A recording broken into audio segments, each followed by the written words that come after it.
सुरुवात करताना सर्वप्रथम आजच्या पत्रकार परिषदेत उपस्थित सर्व पत्रकारांचा मी मनापासून आभार व्यक्त करीत आहे।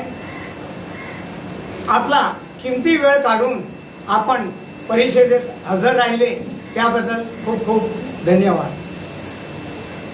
मी फेरोडाय इंडस्ट्रियल प्रिमाइसेस कोऑपरेटिव्ह सोसायटी त्यांच्या सभासद तर्फे श्री अंजी रेड्डी यांनी त्यांच्या पत्रकार परिषदेत जे काही प्रश्न उपस्थित केले त्यांचं मी स्पष्टीकरण देत आहे।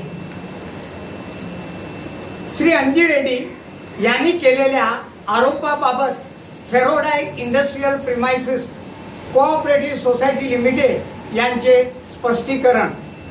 अलीकडेच श्री अंजी रेड्डी उर्फ चिलरू यांनी प्रसार माध्यमाद्वारे आमच्या संस्थेबाबत केलेल्या आरोपांच्या पार्श्वभूमीवर फेरोडाय industrial premises cooperative society limited व तिचे सभासद खालील प्रमाणे आपली अधिकृत भूमिका स्पष्ट करीत आहे।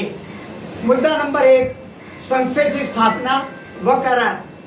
मेसर्स फेरोडाय प्रायव्हेट लिमिटेड कंपनीच्या मालकीच्या MIDC भूखंड क्रमांक C43 C43(1) C43(2) एकूण क्षेत्रफळ 10,109 चौरस मीटर या भूखंडावर औद्योगिक गाळे उभारून सहकारी संस्था स्थापन करण्याबाबत श्री अंजी रेड्डी उर्फ चिलरू SS इंडस्ट्रीज आणि फेरोडाय प्रायव्हेट लिमिटेड यांच्यात सामंजस्य करार MOU करण्यात आला होता।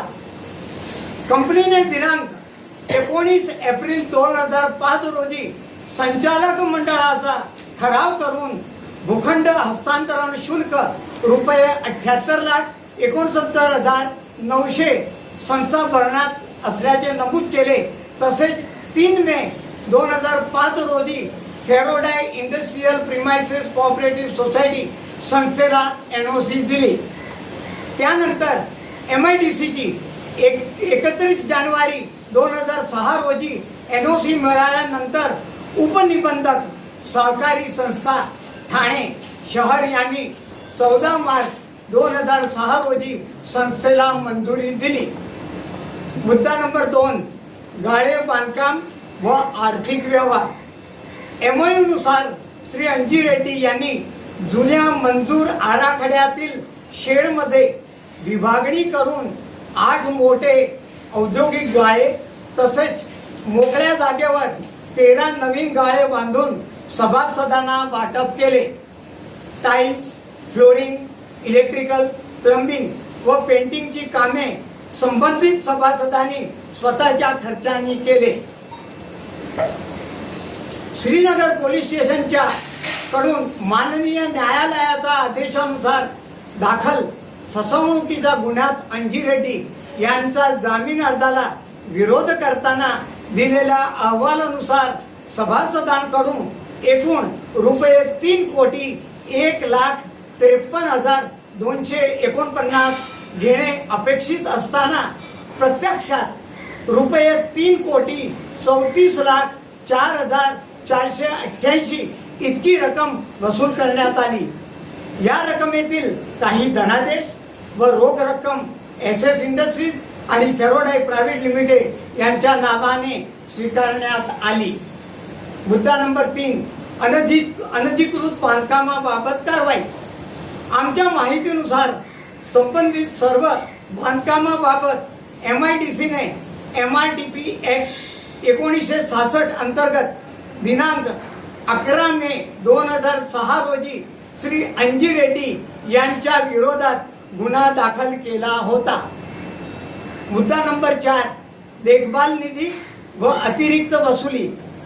संस्थेच्या म्हणण्यानुसार सप्टेंबर 2008 पर्यंत 36 महिन्यांचा देखभाल निधी म्हणून जमा झालेली रुपये 31,83,161 रकमेचा हिशोब आजपर्यंत संस्थेला देण्यात आला नाही। याशिवाय 13 सभासदांकडून रुपये 58,18,700 हे आम्ही आमचं स्पष्टीकरण दिलं.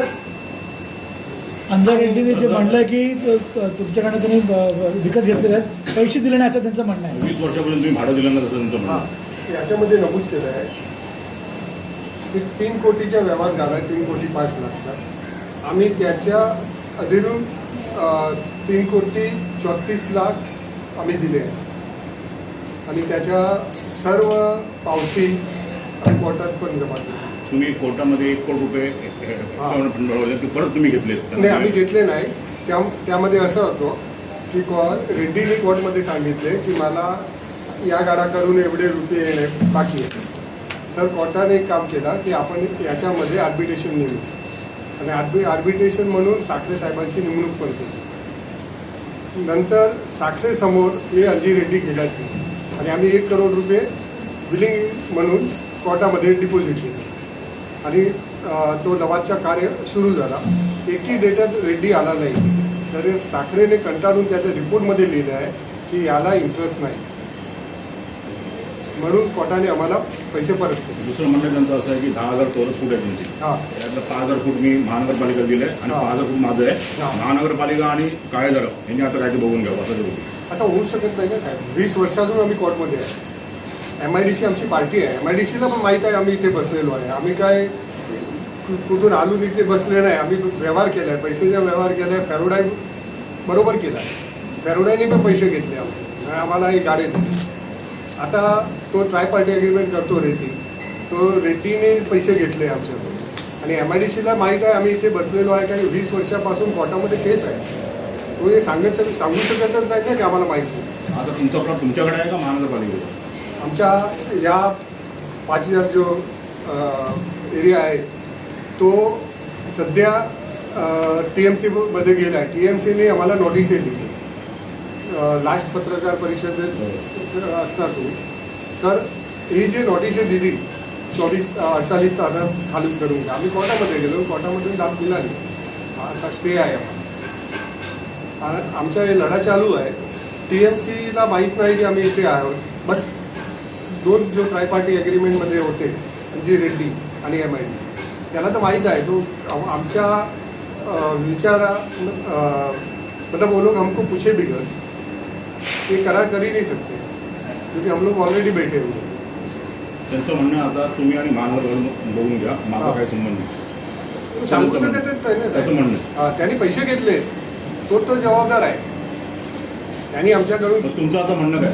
आमच्या म्हणणं आम्ही कानूनी लढाई करत आहे TMCच्या विरोधात. आमची TMCची एवढीच विनंती आहे की पहिले आम्ही खरं आहे की खोटं आहे तो कोर्टाकडून दाद देऊन द्या, नंतर तुम्ही द्या. एवढी आम्हाला TMCची विनंती आहे. पण मग महानगरपालिके तुम्ही आत्ता असं म्हणलंय की महानगरपालिकेला माहीत नाही की आम्ही इकडे आहोत म्हणून. हां, आमचे जे 5,000 स्क्वेअर फीट महानगरपालिका होती त्याबद्दल महानगरपालिका पूर्णपणे अनभिज्ञ आहे. बोलण्याचा अर्थ असा होतो. तर मग तुम्हाला महानगरपालिकेच्या कुठल्या परमिशनची गरज नाही पडली का? 20 वर्षापासून तुम्ही बिदावर महानगरपालिकेचे कुठले परमिशन न घेता, पाणी खात्याचं कुठले कनेक्शन न घेता महानगरपालिकेला एवढं तुम्ही असं करत तो पाणी कनेक्शन महानगरपालिकेने दिले आहे. हे या लोकांनी काय केलं की आमच्या ज्या 50% जमीन 5,000 स्क्वेअर फीट याच्यामध्ये दिली. त्या करारानुसार त्या कोणता पण नोटिफिकेशन नाही ना की कोणती जागा तिथे पण खाली आहे जागा. तो करारामध्ये काही नमूद केलेले नाही की ईस्टला ये वेस्टला ये. करारामध्ये नमूद नसताना महापालिका नोटीसच कसे देऊ शकतो? तोच आम्ही आमच्या सांगणं आहे ना की महानगरपालिका नोटिसेस कसे देऊ शकतात. आता हा तुमचा प्लॉट आहे तो क्लस्टरमध्ये महापालिकेने घेतला आहे का? क्लस्टरमध्ये घेतला आहे तुम्हाला? हां, आता त्या संदर्भात काय त्यांचं महानगरपालिका क्लस्टरचं उभारणार आहे. हां. पण आमचं म्हणणं पण तोच आहे ना की हे करार झाला आम्हाला माहीत नाही. आम्हाला डायरेक्ट नोटीस आहे की हे तुमची गाडी तुम्ही तोडून टाका.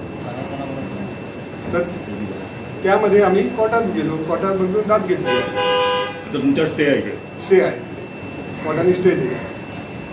आमचं म्हणणं असं आहे की या जगात अशी कुठलीही समस्या नाही ज्याचा आपण उपाय काढू शकत नाही.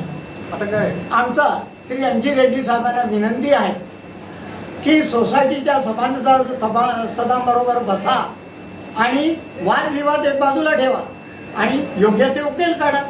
आता आमचं म्हणणं काय आहे की वागलेमध्ये काही प्लॉट खाली बस, या प्लॉटवरच काय आज इंडस्ट्रीज बंद करून काय आम्ही घरी बसावं? आणि आम्ही 21 वर्षापासून इथे आहे आणि तरी पण 18 साल झाले आम्ही क्वार्टर दात मागतो.